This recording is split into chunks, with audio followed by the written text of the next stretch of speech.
All right, so I missed it. I was out. That's the is what it is. But you can see we had our sell level or our level here, our decision level, and we had price kind of finding sellers being absorbed here, and then we broke the range.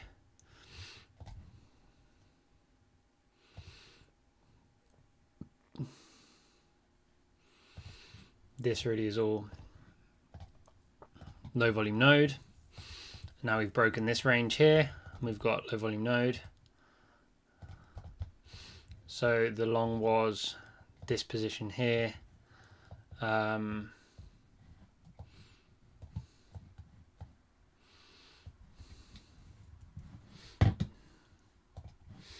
Let's have a look on my. I'm going to have a look on my MetaTrader and see where the big buys and sells are.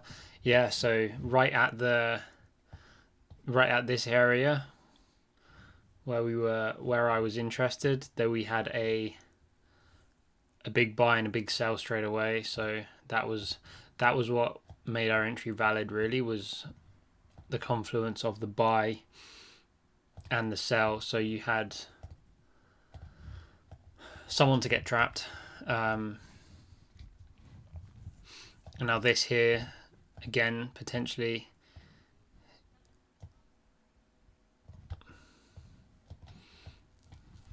I'm not taking this, and I'm not in this because this isn't the trade. This isn't the move.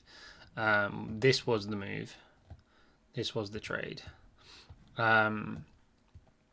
Because this is the move that broke the value area high. This is the retest of it.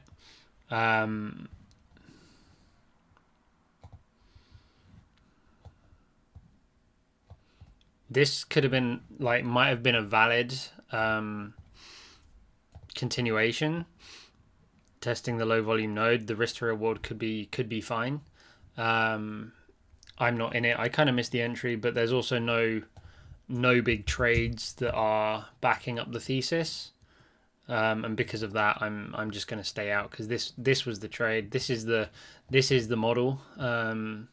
We had a range. This morning I was trying to trade the mean reversion to this level. We have made that exact move, but because of all this chop, I didn't have a clean entry and exit, so I was out at break even on that over here somewhere, and now we have this move here, the potential for a continuation here. There's no reason why it wouldn't continue, and I don't know if let's have a look, see if we've got any. Yeah, I mean we've got a lot.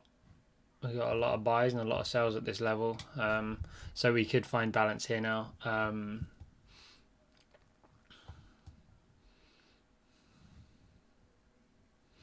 then we do have sellers coming in. Yeah, I mean I wouldn't take this second position because it's not the model. It's not the whatever. If there was something in here, if there was for example, if you had a buy here and a sell here and a buy, like an aggressive buy here, like protecting this buy, or kind of reinforcing the buying pressure, then that can validate or support a thesis for an entry and a move higher. If I'd made this trade, I would be much more likely to take this trade, but as I didn't make this trade, I am not up on the day, so it doesn't fit my risk structure, my risk strategy to make this trade.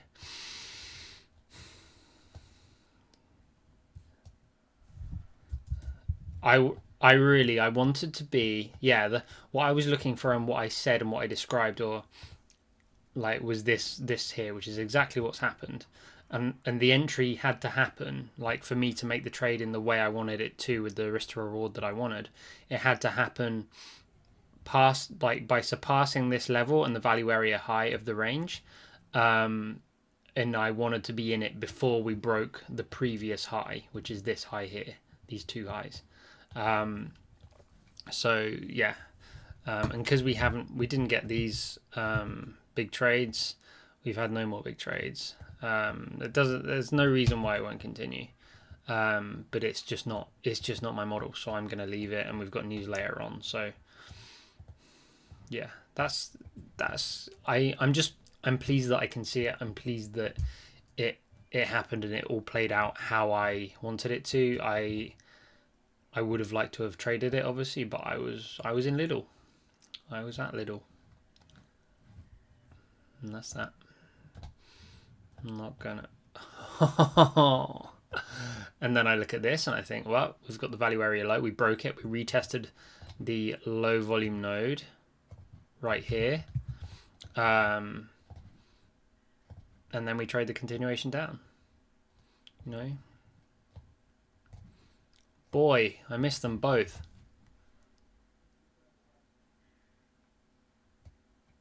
And then that's testing the VWAP now.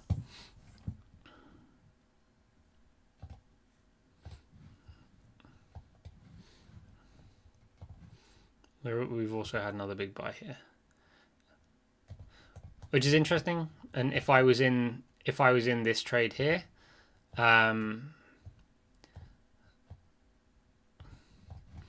then by now I would put my stop loss here, probably. Yeah, behind the big trade. Again, really tight risk management, because everything can happen really quickly, and the moves are very fast, and the big trades are very significant. There's no kind of delay from anything with trading like this. If you're going to trade like this, you need, like, it needs to be focused. It can't be the idea of letting the trade breathe is irrelevant if the information changes, because the information is what gives you your entry, and it also what invalidates it. And if you ignore an invalidation because you're letting it breathe, or because you are married to a bias, then that's completely contradicting. So this to me is another entry. Yeah, because we had an aggressive buy and an aggressive sell. We had a low volume node here.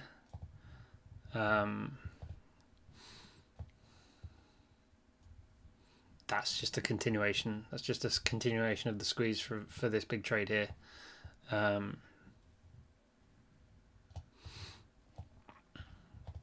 See, having seen this, like that would have, if we'd have spent more time here, or come back into this low volume node here to where my stop loss would have been, to test this buy and this sell. Like if we'd have done that, I say if we'd have done that, to be honest, all I mean really is if I'd have got an entry in here, that would have been valid. And the reason it would have been valid is because you've got an aggressive, like a big market buy and a big market sell. So you've got sellers trying to take back control, and you've got a buyer saying, no, you won't. And that's a good thing to have your stop loss behind. We may well test this low volume node. If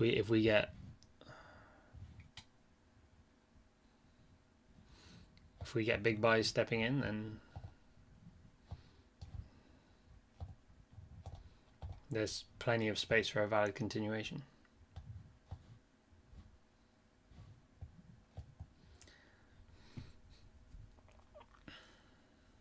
Yep.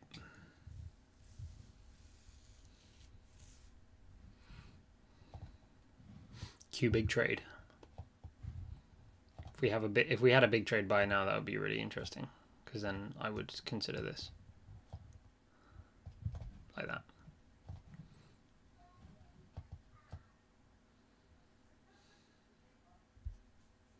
Because so far all we've done is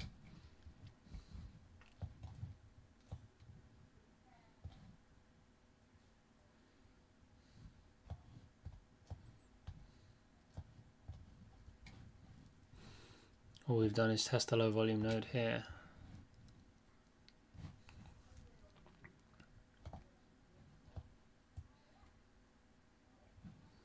This is when you really kind of just want to see things come in. Wait and watch.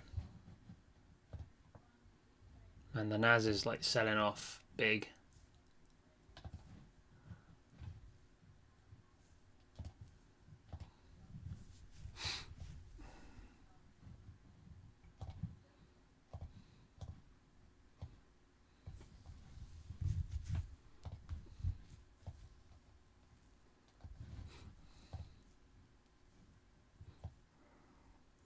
This in here would have been as well. This was a valid re-entry that I missed.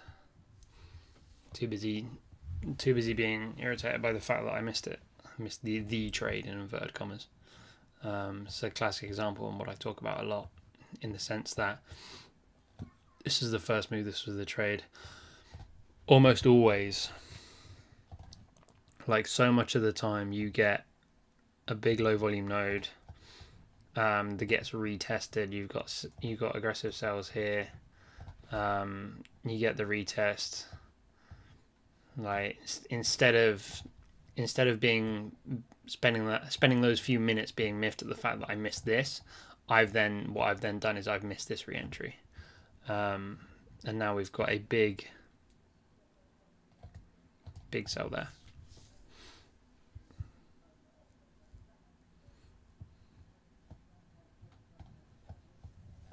Like this is a nice trade just as much as this one is,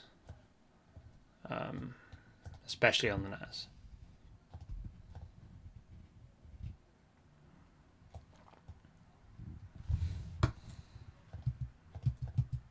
We might not come further on. Actually, there's no reason why it wouldn't carry on. We'll see.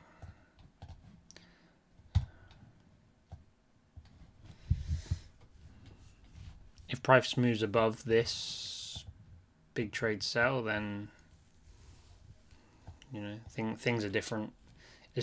For me, my stop loss would be right behind this big trade sell here if I was in this position, so I wouldn't be risking anything by this point, because if we come back and put this sell underwater, then we're going to create space for momentum in the opposite direction very quickly. We're also right. We've gone right through the. Okay, that's another reason to not add to this position here, or continue selling, because we're right at the 25,000 level now. On my MetaTrader, we're already there. So for me, I think it's quite. That was the move. This is higher risk now.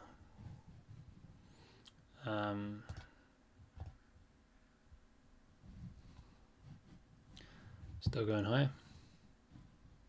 Cool. All right. Well, I'm gonna leave it for now, because I think that was what I was looking for, and I wasn't at the chart at the time. I wasn't watching, and that was that. So I think that there's no point me sitting and watching these things that have already happened, looking for a trade that's inevitably going to be a weaker setup than these opportunities that I did kind of see this morning. I can just be glad that I saw that this was there as an option or as a possibility, and that I could have capitalized on it if I was there. There's still plenty up here. We could wick down, get a load of absorption, and then spring back up and fly and find something later. We have got the big news later, so the NFP. Again, I'll probably grab some popcorn and watch that, but I don't know if it's going to be anything to participate in, especially after these lovely trades this morning, after these really nice opportunities. But it's good to see there's a lot coming out of these models at the moment. Right, gonna leave